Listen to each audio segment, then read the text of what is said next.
Hello and welcome back to Digital Dynamo Lab. In today's video, we are going to learn how to convert decimal numbers into hexadecimal numbers, a key numbering system used in computers and programming. I will guide you step by step so that even if you are new, it will be easy to understand.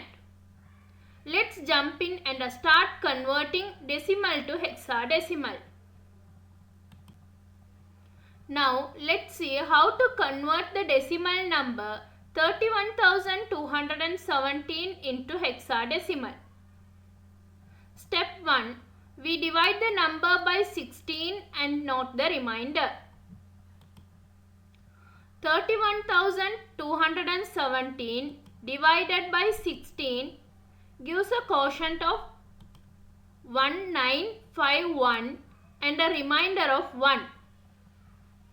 1951 divided by 16 gives a quotient of 121 and a remainder of 15, which is F in hexadecimal.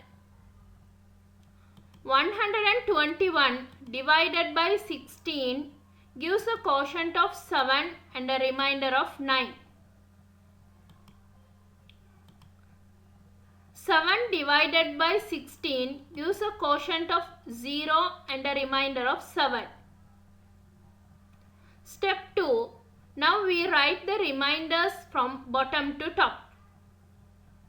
So the reminders are 7, 9, F1.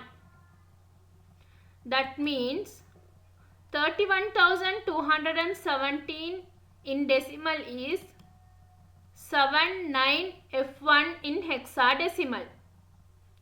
Using this method, you can convert any decimal number into hexadecimal quickly and easily.